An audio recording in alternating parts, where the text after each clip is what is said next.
Doctoral degrees can seem intimidating on the surface. We hear about it a lot. You want to go back to school to be a doctor. You want to get your doctor in business. You want to be a doctor in any capacity, and it sounds intimidating. But it doesn't have to, especially when you go to the right schools and you are getting your education from the right people. So today I'm sitting down with Dr. Schippers, and we're going to talk a little bit about what does the doctoral mean, what makes it different from a master's degree, and then we're going to talk about how Walsh is doing it differently. So first thing I want to do is let's talk about what is the difference between a master's degree and a doctoral degree. Yeah, that's always a good question, and I think some people get confused on what is encompassed in both. To put it rather simply, I'll say a master's degree is an advanced degree that, in essence, skills you up on a particular subject matter, and it usually goes at a much faster pace than, per se, a bachelor's degree. So typically, I would say if you want to say, hey, I'm really smart and I've got this really good knowledge in this particular subject matter, a master's degree is the way to do that. So if that's really what you're looking to do to hallmark, some of the reasons to get like a master's is like MBA. It has very specific connotations in business. If you're going to get a technical degree, it is because that is beneficial within your career path. Now, bringing up career path, a doctoral degree has to make sense for your career path, right? So, I can't sit down and say this is always going to be the right answer and this is why for everybody. What I would say is there can be many different reasons for that, right? So if you want to, I will say one, if you want a gateway into being able to teach in higher ed, a doctoral degree is a good way to do that, right? That is one way. There are other benefits to that as well. If you have connections as far as contracting or working in the federal government, they very much typically prize a doctoral degree.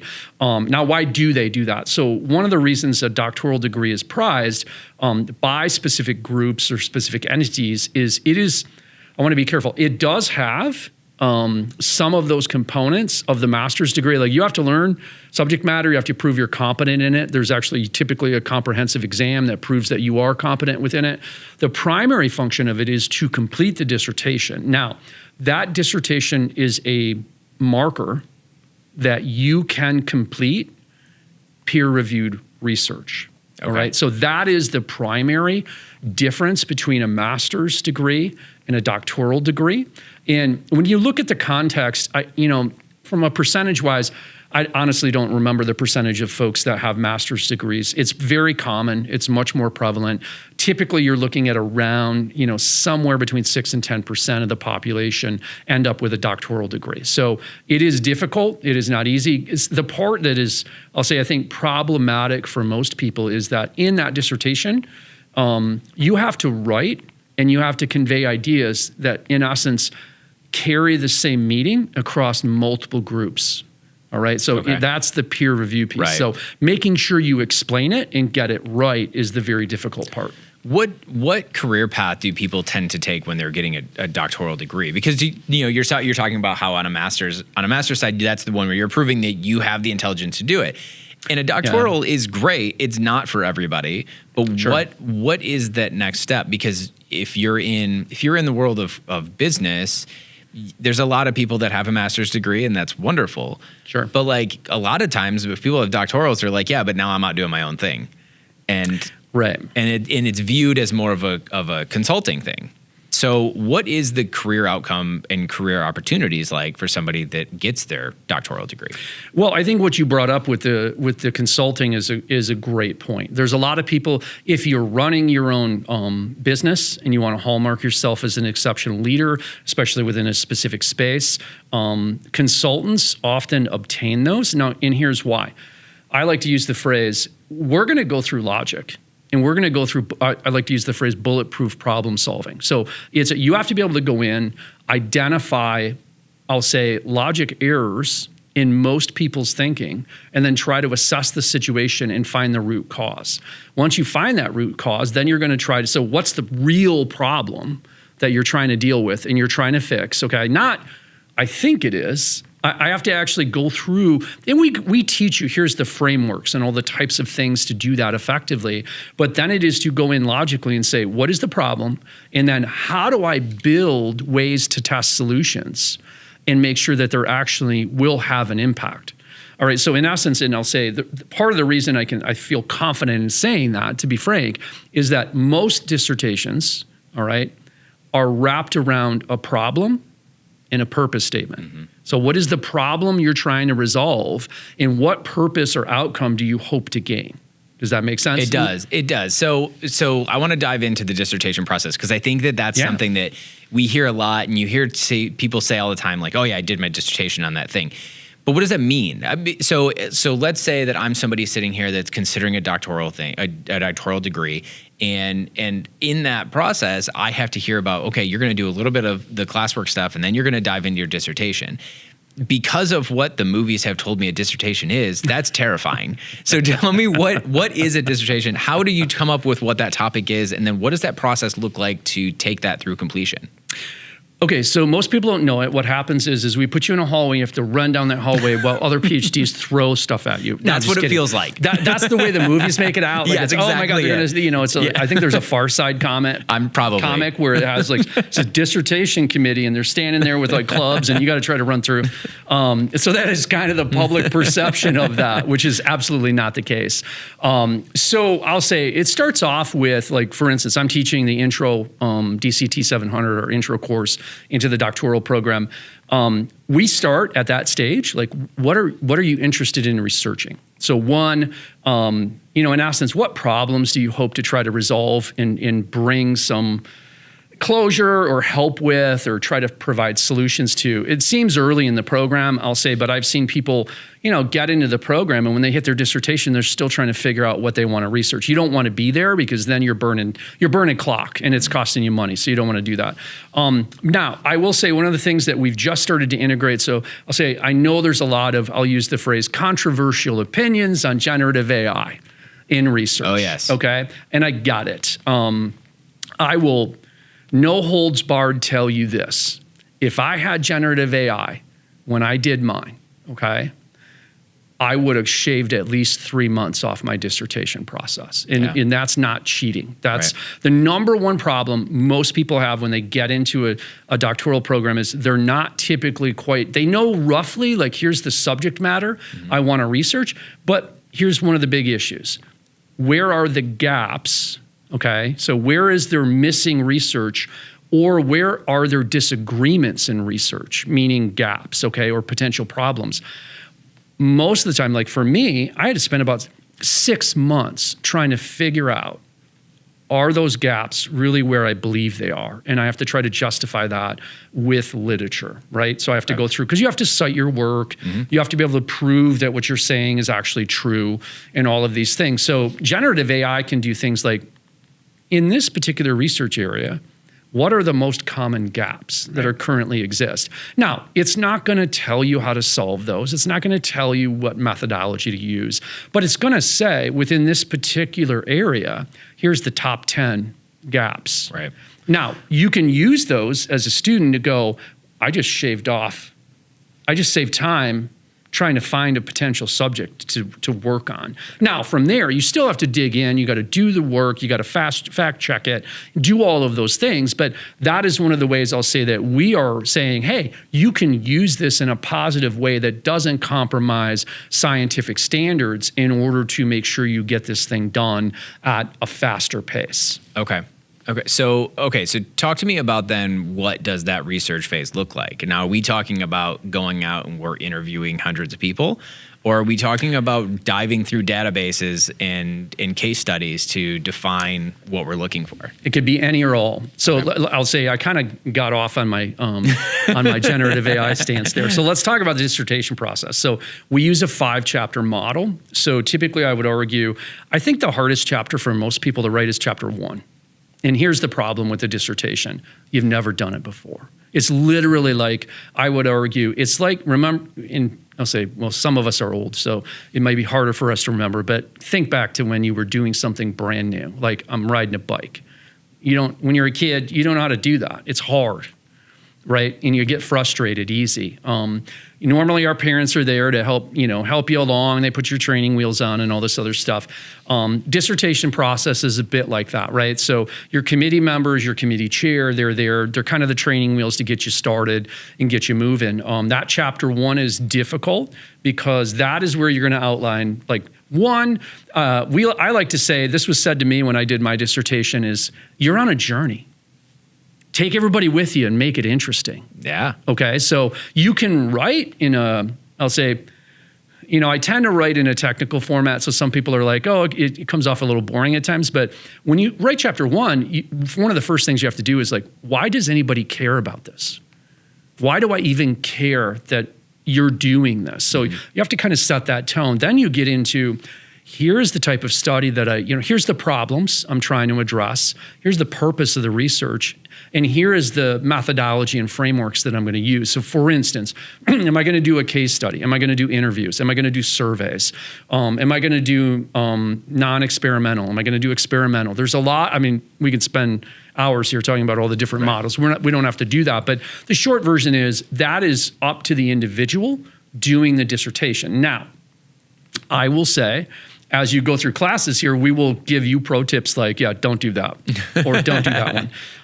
Or like I often say, I know a lot of the students, if any of our students are watching this, they're going to be like, yeah, Schippers says that a lot.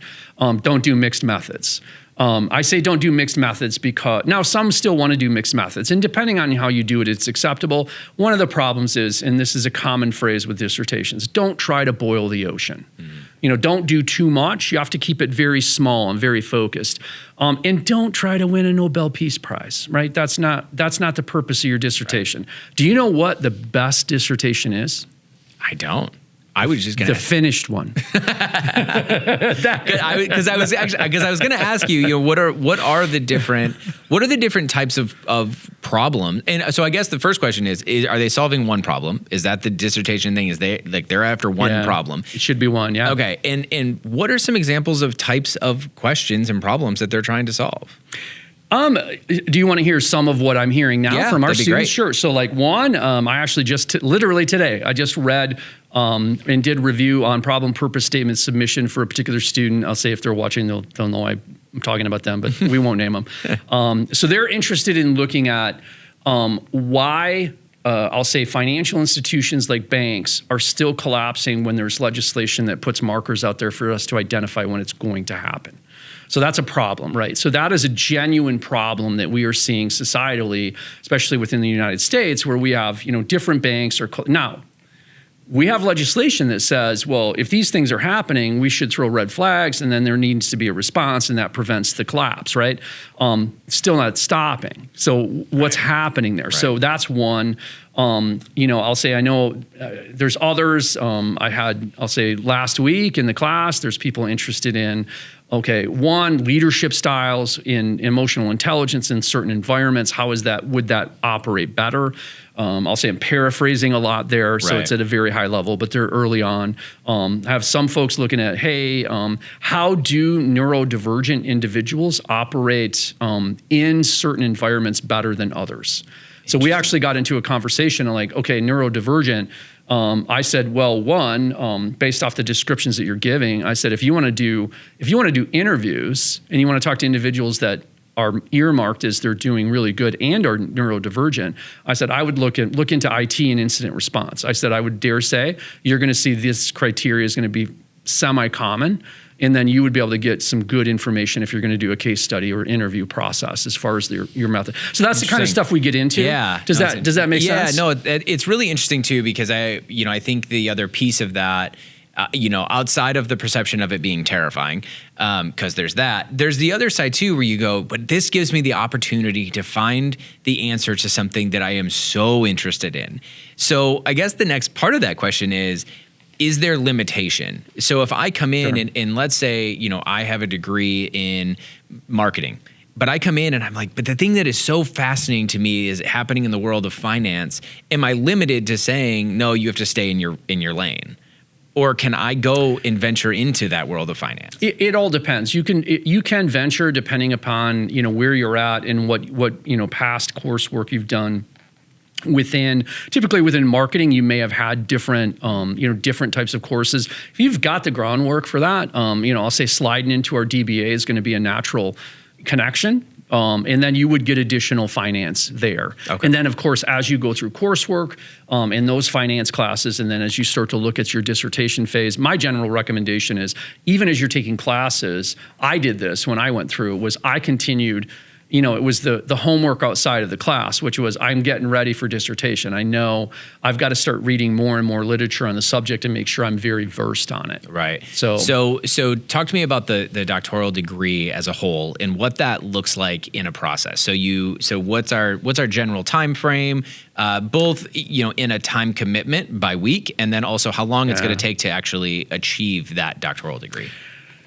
Yeah, I'll tell you what I should have done, and then what I ended up learning to do. So right out of the gates, I would say, it depends on the degree, it depends on where you're at, and it also depends on what standing you get when you come in. So if you come in with advanced standing, I'll say personally for mine, I finished within basically 2 years.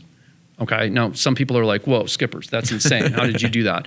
I knew, I'll say, again, I'm going to snicker. So I'll use the phrase, my cohort buddy, he leapfrogged me and finished at least one semester before me, which I was like, congrats, dude, but darn it. Yeah. You know what I mean? Yeah. So, but the short, and I've also seen people take 15 years. Mm-hmm. All right. I don't recommend the 15-year plan. Yeah. That's not really viable. Now, what I would say is weekly commitment. I would say I'm the type of person that does better in committing. I'm going to spend X amount of time each day. So I would commit that time and say, I'm going to spend, I can tell you most of my dissertation and most of my coursework was completed between 3 and 5 a.m.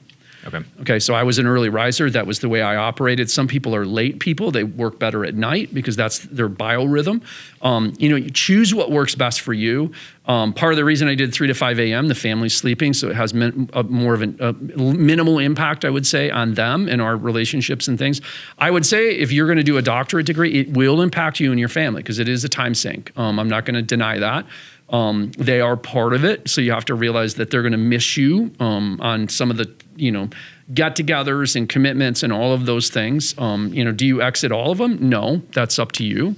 But I think if you do a consistent daily commitment, like I'm going to spend an hour every day, and you get regimented, that's a lot easier to deal with. Mm-hmm. All right. Now I've seen some people go, well, I'm going to do all my homework on the weekends. Well, if you do that, then you're going to commit all of your weekends to being away from your family. So how do you want to slice that and dice that? Right. So now I will say the daily commitment with an hour or two or whatever works for you in carrying that into dissertation was super helpful. Mm-hmm. Because now, you can get into things like writer's block and all these other things, but when you train your body and your head that, okay, this is when I'm sitting down and I'm doing the heavy lifting. Yeah, you wake up in go time. Yeah, and it's go time. Yeah. So does that kind of make sense? Yeah, for sure. So you think that a realistic commitment to plan for is, do you think that 7 hours a week, or are we looking more on that 10 to 15 hours a week? It's tough. It depends on the individual. Okay. And how much, it all depends on how fast you assimilate data and how, the other piece is, I would say it's not only how fast, but do you know how you learn best? Right. If you know how you learn best, you can have a lower amount of time. If you tend to struggle and you don't know yet how you learn best, you're going to have to figure that out in the process. Does that make sense? Yeah, for sure. And then there's different learning, things that can happen along the way. I'll tell you, there was definitely times where I got frustrated and it slowed me down. I'm sure. It happens to all of us at every point, no matter how well. I would imagine at some point you've picked your topic. You've said, I'm going all in on this thing, and you're going to hit a roadblock where you go, I'm out of data. And I don't know how to prove that next thing. And that's where somebody that is in your cohort or your mentors or those can step in and say, okay, let's get you past this. And let's get you into that next thing. But you have to build in the time to be able to do that. Absolutely. So one of the things I recommend, especially when we get to dissertation phase, project plan. Mm-hmm. I know a lot of people are like, oh my God, it's red tape. It's like, no, project plan, set dates. We build our dissertation process around the concept of project plans. So we will sit down and say, okay, you should be able to write this chapter in this amount of time. Now you got to sit down and go, here's my weekly deliverables and here's how I'm going to meet those weekly deliverables. So I like to use the phrase, we demystify that dissertation process. There's some out there, and not to, we're not going to name names. We'll just say, there's some situations out there where they're like, yeah, have fun. And you literally go from, and part of the reason dissertations get weird, and I think weird is probably the best word for it. It probably is the best word. Yeah, it gets weird because you go from, even at the beginning of your doctoral program, you come in, you're taking coursework, you got homework, you're delivering that, the professor's saying, here's your timetable, here's your project plan, you got to meet these deadlines, all this stuff. And you literally go from, it's very prescribed, and here's the dates you got to meet to, have fun, bro. Right, it's on you. And so now it's all you. And now, it depends on the on your dissertation chair and the committee. Like I said, we have a structure. We have it set up. We have I'll call them loose plans because I think the plans that we have built, they do say here's if you want to do this within this semester, you got to deliver these sections from this chapter by these dates. It'll auto-calc it for you. Okay. We have that set up. Now, I would recommend carrying that down to a little bit more granular level, just because that's the kind of planner that I am, and then go from there. But that, in my opinion, reduces a lot of the, I think if you don't understand what you have to do, then you got to figure out what you got to do as well as do it. Right. And that kind of makes it more difficult. Well, it's almost, to use a very generic metaphor for this, but it's very similar to when you're going to the gym. If I have to go and think about the workouts I have to do and I have to plan all that for I'm probably not going to do it because I got to spend so much effort trying to figure out what I'm going to do that when I get there to actually do it, it's not going to be fun to do. So to your point, plan that all ahead of time. So when it comes to your doctoral stuff, like get your project planning done. This is what I'm going to do. This is when I'm going to do it. This is when it has to be done by. I don't have to think about that anymore. Now when I sit down to work, I can just work. I don't have to sit down to think about what I'm going to do work on. You mentioned some other schools and some different ways that programs are set up. I've heard some interesting stories recently about some students who have come to Walsh, transferred into Walsh in the middle of their doctoral. Yeah. And what that process was looking like. So talk to me about why would something like that happen? And why is Walsh so prepared to bring those students in not have to start all the way over? Yeah, so I'll say there's a couple of things to unpack there. So one, I think a lot of it has to do with how is the program set up and how willing are they to accept transfer credit, okay? A doctoral degree is a pretty big investment, all right? I'm not going to lie. Like my doctorate was $50K, okay? That's not cheap, right? So you have to have really good reasons why you choose it. Now, what I will say is, and mind you, I started my doctorate before I was here at Walsh, so I got it from somewhere else, so take it for what it is. But they actually did a decent job of trying to give me advanced standing, so I will say that. We try to do that as much as we can here, I'll say. And the reason, there's multiple reasons for that. So one, if you've generally done coursework with same learning outcomes and you're prepared in that particular area, I don't want to make you take another class again. I mean, there's no point in me doing that because then, in my opinion, that makes our institution look bad because now it looks like we're just trying to soak you for cash. I'm more about let's make sure you are meeting the learning outcomes that you need to be successful. If you've already met those, whether they're, let's say you had a really great master's program and we take a look at it and go, okay, we can waive a couple classes based off that and what you've gotten out of that for learning outcomes, we're going to try to do that. Right. That's the nature of how we operate. Right. Now, let's go to the example where you said like, hey, somebody was they were at a different institution. They weren't super happy.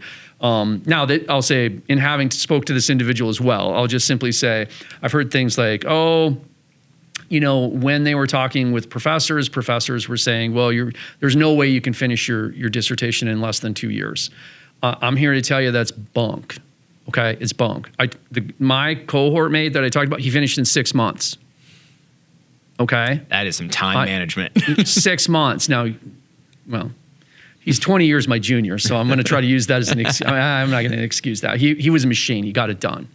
Okay. He also had a super supportive chair and committee. That's important in the process. I got done well within a year. Okay, so I was cooking as well. I've had people say, Dave, don't tell people how fast you went. Wait, it's common. I can tell you right now, if you go out and you connect with a dissertation coach that does this professionally on a regular basis, those individuals will tell you, if you are committed, 9 to 12 months, no more.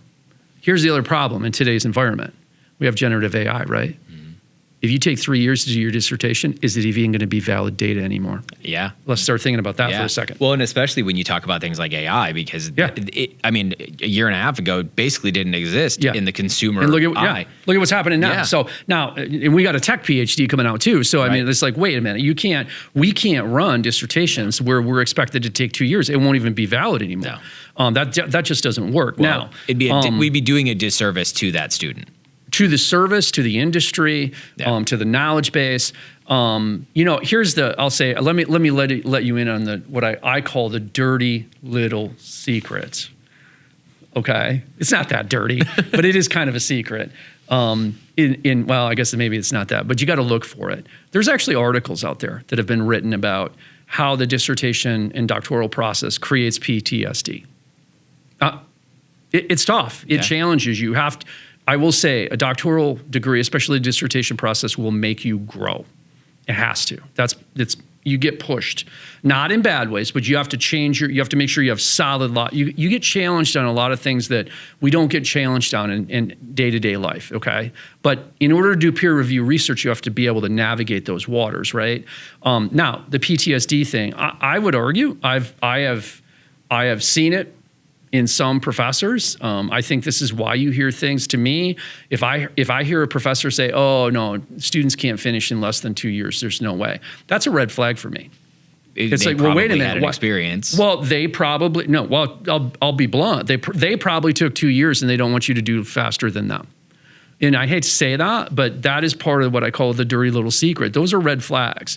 If you're hearing stuff like that, like I had a discussion with one of our students, and they were saying, listen, how long do you think how fast or, what duration should I plan for? Do you think I can do it in this year? We had a conversation early January. And I said, yeah, you can do it in a year. If you're serious, you'll be done in 9 to 12 months. And they said, okay, so I can set my project plan to be finished in December. And I said, no, you set your project plan to be finished on September 30th. So you got a little buffer there in case you run into some problems. Mm-hmm. And they were like, you're serious? I'm like, I'm serious. You need to write, to deliver, and have review and everything done by the end of September. Okay? Because if you want to be finished and you want your degree, I shouldn't say you want out, but you know what I mean? Yeah. So if you want to be finished and say, hey, I made it. I made it and I finished. Let's be realistic and let's put a little that's the PM in me. Put a little buffer in there so that you don't blow past the end of December. Right. Well, it's discouraging then. You're going to run into some. Mm-hmm. You're going to run into some problems. I did. It took me longer than I had wanted for my dissertation, but I still was like, I got to where I wanted to be. Well, when it comes to research, you're talking about relying on a lot of additional people. And you don't always have control over their schedules. Yeah, there's a lot of no pun intended. There's a lot of variables involved with other people. You typically have 3 committee members. That's how we operate here. You got to try to have them. They have to make time. They have to work with you. There's like I said, a lot of variables. But yeah, I mean, just be proactive, be smart. But yeah, so that's kind of, I'll say that's the dirty little secret is that, sometimes that gets in the way. I think there are a contingent of doctorates out there who come out the other side. And they somehow are like, you can't do it different than I did. And like I said, to me, it's like, I want you to go faster than I did. If you hit the quality in the requirement levels and you can do it faster than you should do it faster than me, for God's sakes. I'm older, I'm slower. But the other thing is you have better tools now. You should go faster than me. I mean, I should have no investment on making sure you take a certain amount of time. My investment is you need to meet the criteria to complete the degree, and it's quality. Walsh wants quality dissertations to go out and have an impact, right? Once that's met, congratulations. Yeah, no, absolutely. Absolutely. So then that gets me into the next thing, and that was a good way to set this up.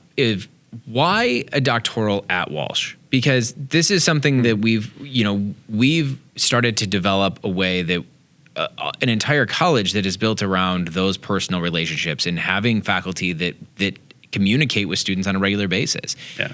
And why why come to Walsh when you're trying to get that doctoral? What sets Walsh apart from others? I'm just going to bounce back to our brand in our legacy. And I think that's one, I'll say frankly, that's why I've stayed here as long as I have. And two, I've had a personal focus on wanting to have a doctoral degree, especially a TAC PhD, which, like I mentioned earlier, we have coming up in fall. Why is that important? Why do I think that Walsh is the place for that? One, we have smaller class sizes typically. Two, I'll say I nor any of our faculty, even full-time faculty, are what I would consider to be typical academics. Okay, we didn't wake up one day and go, I'm going to be a college professor as a child, and then just go through high school directly into college, go all the way to the PhD, and then start teaching. I don't think that we have a single example of that in our faculty at all. All right, so every example is they have real world experience. They've been out in the industry for decades, typically. All right, like for instance, I had decades in business, IT, cyber, as my background, consulting, all kinds of fun stuff. And then, I kind of got sucked into teaching and had fun with it. That's what pulled me into academia. And I love doing research. I was in industry. I was taking all the projects that required research. So that was what drew me into research. And then I went, okay, I'm having fun with this, and I'm with research, and I'm having fun with teaching. So I just made the jump over into academia. But all of we even have adjuncts that have doctorates. They're still working in field. They still love working in field, but they also love the research piece. So the ability to spend time with people that are experts in the subject matter that you want to be involved with, and they're still out there. They're in essence thought leaders. I like to use the phrase, they're hands-on people. They're doing the work. That to me is why. That's why. And the other piece is, I would say, I'm going to bounce back to, I made the original comment of our brand. I think the legacy that Mervyn Walsh left with us was, we teach you theory, and then we teach you the hands-on how to do it in the real world. So when we talk, what does that mean for doctor? Dave, that sounds great, but what does that mean? It means we want applied research. I don't want pure theoretical. Now, if you're going to go down that road, okay, that's fine, but we prefer what is the real problem that you're trying to solve, and how are you going to have a direct impact? Although admittedly, I'll say I didn't do it at Walsh, but my degree is a doctorate of science in cyber. So my research was focused on identifying fakes of images created on smartphones, and have they been manipulated? And I was specifically trying to solve a problem with law enforcement training in finding a simpler way than heavy engineering and mathematics to do that. All right, so I had a very applied approach. Now, there's a whole backstory, which I'll say we can save for another day, on why I got pulled into that, and it has to do with forensics. So mine was specifically in image forensics. So, but why is a doctorate of science guy helping run a DBA and so on and so forth here? You still have to use. You have to use logic, you have to use scientific method, you have to come in, you have to prove that, and then think of the Walsh brand I talked about. How is that going to have a real impact in the world? That's really what we're after. Interesting.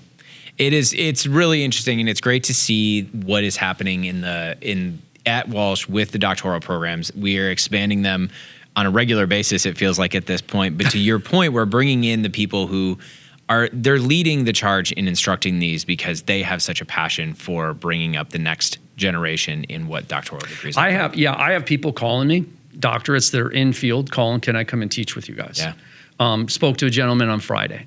So people, words out, we have a DBA.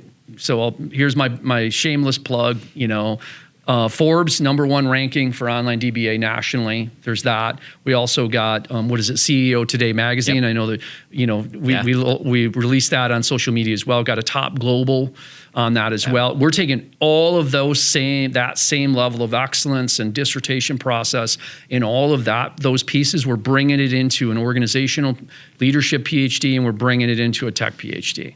So that's where we're headed. I'm hoping to crush some awards over in those spaces in the next year or two as well.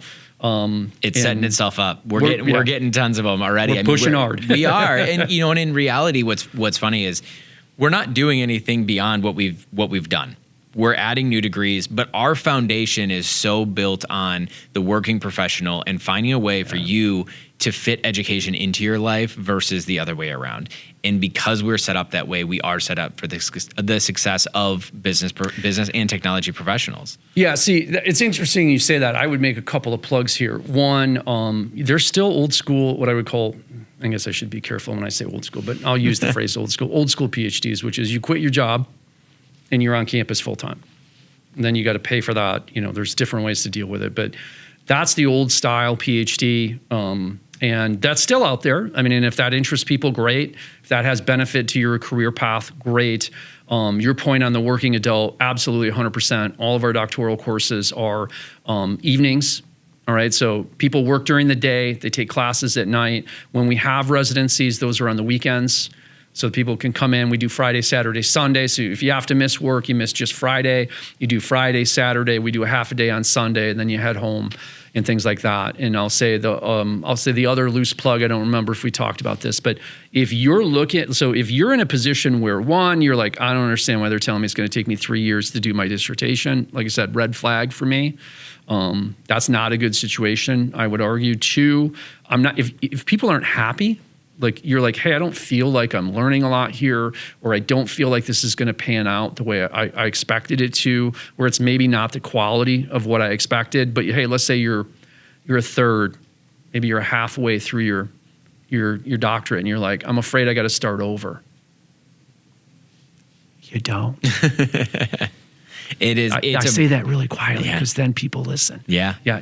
You don't. No. If you're in a position where you're like, I'm not super happy, and I wish I could go somewhere else and just use the credits I have and continue. Right. Give us a call. Right. You can do that. You can do that. And that is why I love so much the way that this program's been designed. And that goes from our undergraduate all the way through our doctoral. We're here for that transferability, and we're here to make sure that you understand we are an advocate for you as a student. We are designed for you, for your education, for your life, and for setting you up for a career. So if you're thinking about a doctorate, but you're let's say you're wrapping up your bachelor's, and you're like, hey, what am I going to do? I want to do my master's. You can fast track. We didn't even talk about that. No. You can fast track from master's into doctoral, and you can cut down 4 courses. Yeah. Right. Because it qualifies for both. I mean, so there's other ways to speed this baby up. Mm-hmm. Absolutely. Well, and again, I think it's great the way that the Walsh is being designed to help everybody get themselves through college in any capacity that they want, right? So if they're an on-campus person, be an on-campus person. You want to be a virtual person, be a virtual person. Whatever works for you, let's do that. We can work with you for that. But know that those are all options that you have in your learning style. Yeah, let me jump on that for a second. I'll use the term flex, okay? Because I actually have had emails like, oh, I'm concerned that I have to attend class every week. My schedule with my working schedule, I can't always do that. And, the short version is you can do it on your time. Just like you said, you can go, okay, if I can't make the class, we record it. And then you can consume it when it's most advantageous for you, as opposed to I have to be there on that particular night. Now, I will say some classes there's interactive things that are happening there's peer learning as well as learning with the professors. So if you want that benefit, you really want to show up for class. But if your schedule's like, listen, I really need to do it as almost fully online, so on and so forth, you can do that as well. I mean, so as you said, perfect example, like it fits your schedule. It's flexible. Yeah. Yeah. It's education into your life, not your life into education. Yeah. So, well, Dave, I mean, this was great. I think the doctoral programs are going to be incredible. I think the ones that are coming are going to be just as exciting as the ones that already exist. And I can't wait to see what happens. So thank you for putting together all the degree programs, getting everything up and running, and putting the right people in place to make sure everybody is prepared. All right. Thanks for your time today. Appreciate it. Thanks, Dave.